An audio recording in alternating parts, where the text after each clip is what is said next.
Hi and welcome to the very first Picture Book Club book review. And our book review is going to be a bit different because we're not going to really talk about the story. I'm going to try and focus a bit more on the structure of the book and how things are put together, because hopefully that will be of interest to Picture Book Club members. And the first book we're going to look at is Leo and the Octopus. And that's written by Isabel Marinoff and illustrated by Chris Nixon. And it's published by Templar Books, who are an imprint of Bonnier Books in the UK. And unfortunately, Templar aren't open to unsolicited submissions. So if you want to submit your picture book text to Templar Books, you're going to need an agent. So that's the first thing to know about Templar. So let's start by opening the book. The cover's really nice and bright, really good use of neon to attract attention, which is really nice. I love a bit of neon or a bit of foil on the front of a picture book.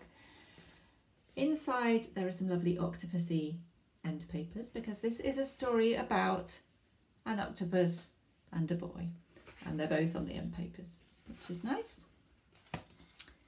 And this is a picture book the story is told over a classic 12 double page spreads like this. This is the first spread, and it follows a really classic 12 spread structure. So if we look at the first three spreads, they're introducing the main character, which is Leo, who's an autistic boy. And we get introduced to his world and to Leo and how he sees things across the first three spreads. And then at the end of the third spread, that's the first classic turning point in a 12 spread structure, kind of the move from Act 1 to Act 2 if you're writing a longer book. And that's where the main character sets off on a journey. And at the end of spread 3 in this story, Leo decides that it will be a good idea to make friends with the octopus. And the next chunk of the story is him getting to know Maya, who's the octopus. In the middle, on the centre spread, is a nice upbeat moment where he decides that he and Maya understand each other and they're going to be good friends. And then he finds out even more about her, and then it builds to spread 9. And in spread 9, this is the sort of climax, the peak of the action really, and this is where Maya the octopus squirts everybody with cold water and loses it a little bit.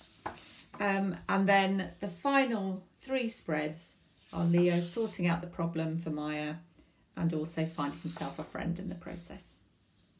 So it's a lovely happy ending, but it follows a really classic 12 spread 3 act structure. So it's a good book to look at from that perspective, because it follows the structure that a lot of us use when we're writing our own texts. So I think it's a really good example of that. So I hope that was useful as a little taster, and hopefully we'll be looking at some more books and seeing differences and similarities in how they're constructed and put together over the coming weeks.